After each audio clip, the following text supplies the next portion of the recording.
Assalamualaikum warahmatullahi wabarakatuh. Perkenalkan, nama saya Husna Hanifa dari kelas 12-4 dengan nomor urut 15. Pada video kali ini, saya akan menjelaskan materi mengenai renang. Yuk disimak videonya.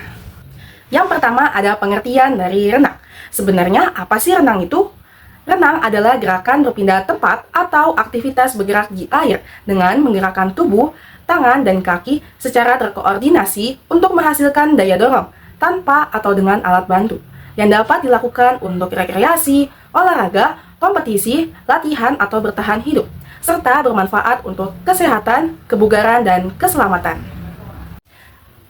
Selanjutnya ada induk organisasi dari renang, yaitu di Indonesia terdapat Aquatic Indonesia dan untuk internasional terdapat World Aquatics.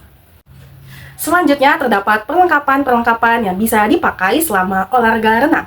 Yang pertama ada baju renang, yang kedua ada kacamata renang, lalu yang ketiga ada ban dan papan pelampung, lalu yang keempat ada kaki katak, lalu yang kelima ada dayung tangan, dan yang terakhir ada topi renang. Selanjutnya terdapat macam-macam gaya renang. Yang pertama ada gaya bebas. Apa sih gaya bebas itu? Gaya bebas adalah gaya renang dengan posisi dada menghadap permukaan air, di mana kedua lengan digerakkan secara bergantian mengayuh ke depan dan kedua kaki melakukan gerakan menendang ke atas ke bawah. Dan nomor lomba yang biasa dilombakan ada jarak 50 meter, 100 meter, 200 meter, 400 meter, 800 meter, dan yang terakhir ada 1500 meter. Lalu yang kedua ada gaya dada. Gaya dada adalah gaya renang dengan posisi tubuh telungkup menghadap permukaan air, di mana gerakan tangan dan kaki secara bersamaan menyerupai gerakan katak saat berenang, menjadikannya gaya yang populer untuk rekreasi karena efisien dan mudah dikendalikan. Untuk nomor lomba yang biasa dilombakan terdapat jarak 100 meter dan 200 meter. Lalu yang ketiga ada gaya punggung.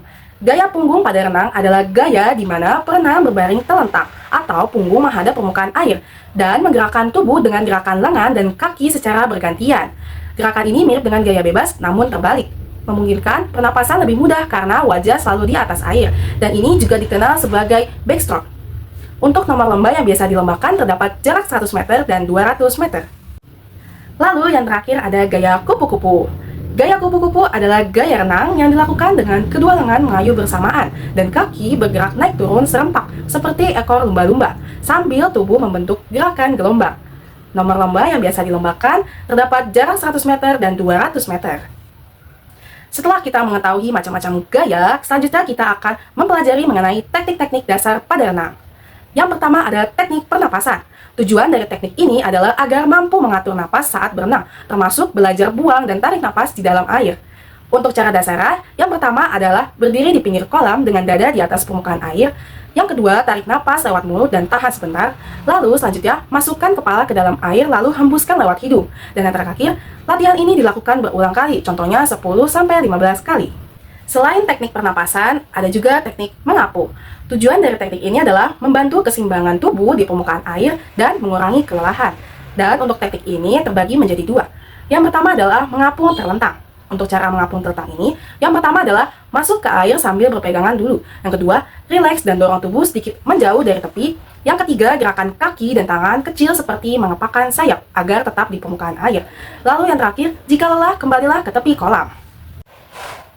Yang kedua adalah mengambang vertikal. Untuk cara ini yang pertama adalah masuk air hingga minimal setinggi dada. Lalu yang kedua, tarik napas penuh, dorong kaki ke bawah sehingga kaki naik ke permukaan. Yang ketiga, rentangkan tangan ke samping dan lakukan gerakan kecil untuk menyeimbangkan tubuh.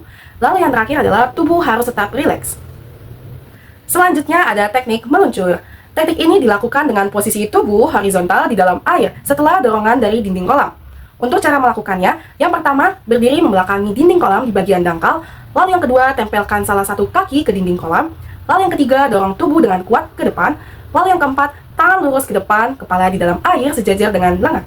Lalu yang terakhir adalah tubuh akan meluncur jauh di dalam air sebelum mulai berenang. Yang terakhir adalah teknik koordinasi. Setelah kita menguasai pernapasan, mengapung, dan meluncur, selanjutnya adalah mengatur gerakan tubuh secara koordinatif ketika berenang, seperti gerakan tangan, kaki, dan napas sinkron untuk setiap gaya renang. Selanjutnya terdapat peraturan-peraturan pada renang. Yang pertama adalah start lomba renang. Start ini dilakukan sesuai dengan gaya renang yang diperlombakan. Untuk gaya bebas, kupu-kupu, dan gaya dada, perenang memulai dari atas balok start. Dan untuk gaya punggung, start dilakukan dari dalam air dengan kedua tangan memegang pegangan. Sebelum start, perenang akan dipanggil oleh starter. Saat aba-aba, take your marks, perenang harus tetap diam sampai bunyi start. Untuk false start atau bergerak sebelum bunyi start dapat menyebabkan didiskualifikasi. Dan yang terakhir, posisi tubuh saat start harus aerodinamis agar efisien dan cepat masuk air. Selanjutnya adalah aturan dari setiap gaya renang. Yang pertama adalah gaya bebas. Di gaya bebas ini tidak ada bentuk, gerakan tangan, dan kaki yang diwajibkan secara spesifik. Perenang biasanya menggunakan front crawl karena paling efisien. Perenang boleh menyelam sampai maksimal 15 meter setelah start dan setiap putaran. Tetapi setelah itu harus naik ke permukaan. Dan menyentuh dinding saat putaran dan finish dapat dilakukan dengan bagian tubuh apa saja. Selanjutnya, gaya dada. Pada gaya dada ini, gerakan tangan dan kaki harus simetris atau sama kanan dan kiri dan tidak boleh bergantian.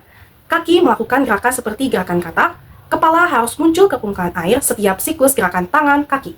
Saat putaran dan finish, kedua tangan harus menyentuh dinding secara bersamaan. Selanjutnya adalah gaya punggung. Pada gaya punggung, perenang harus tetap berenang terlentang sepanjang lomba, kecuali saat melakukan putaran. Start dilakukan dari dalam air dengan kedua tangan memegang pegangan. Menyelam maksimal 15 meter dari start dan setiap putaran diperbolehkan.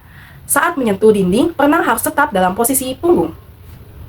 Selanjutnya adalah gaya kupu-kupu. Pada gaya ini, kedua lengan harus bergerak bersamaan dari depan ke belakang. Kaki melakukan dolphin kick atau gerakan seperti ekor ikan secara bersamaan. Tubuh boleh berada di bawah permukaan air hanya sampai 15 meter setelah start atau putaran. Lalu yang terakhir, menyentuh dinding saat putaran dan finish harus dengan dua tangan secara bersamaan. Setelah kita mengetahui peraturan-peraturan dalam setiap gaya renang, kita akan mempelajari kesalahan-kesalahan dari setiap gaya renang. Pada gaya bebas, yang pertama adalah kepala menoleh terlalu banyak saat bernapas. Yang kedua, ayunan tangan masuk air terlalu jauh ke tengah atau terlalu melebar. Yang ketiga, tarikan tangan terlalu pendek atau tidak mencapai pinggul. Yang keempat, kaki menendang terlalu besar dan lambat. Lalu yang terakhir adalah badan tidak sejajar dan berputar berlebihan. Selanjutnya pada gaya dada. Yang pertama, gerakan kaki tidak simetris atau kaki melebar terlalu jauh. Yang kedua, kaki menendang hanya dari lutut, bukan panggul. Yang ketiga, fase meluncur terlalu pendek. Yang keempat, kepala terlalu cepat keluar air.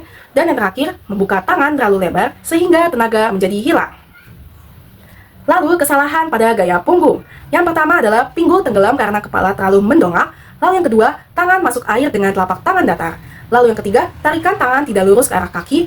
Lalu yang keempat, kick terlalu pelan atau dari lutut. Dan yang terakhir adalah gerakan bahu tidak melakukan rotasi. Lalu yang terakhir adalah kesalahan-kesalahan pada gaya kupu-kupu. Yang pertama adalah gerakan gelombang terlalu besar. Lalu yang kedua, kaki tidak rapat saat melakukan dolphin kick. Lalu yang ketiga, tarikan tangan tidak kuat sehingga sulit mengangkat dada. Lalu yang keempat, pernapasan terlalu sering sehingga ritme menjadi rusak. Lalu yang kelima adalah mengambil napas terlambat saat kepala belum sempat naik. Selanjutnya kita memasuki materi terakhir dari renang, yaitu manfaat renang. Terdapat 5 manfaat dari renang. Yang pertama adalah memperbaiki kualitas tidur. Yang kedua, renang baik untuk sendi dan asma. Lalu yang ketiga, renang bisa meredakan stres dan kecemasan. Lalu yang keempat, renang bisa meningkatkan kesehatan jantung dan paru-paru. Dan yang terakhir adalah renang dapat membakar kalori untuk berat badan. Itu tadi adalah penyampaian materi mengenai renang. Semoga apa yang saya sampaikan bisa bermanfaat bagi kita semua. Dan mohon maaf apabila terdapat kesalahan pada materi yang saya sampaikan. Sekian dan terima kasih. Wassalamualaikum warahmatullahi wabarakatuh.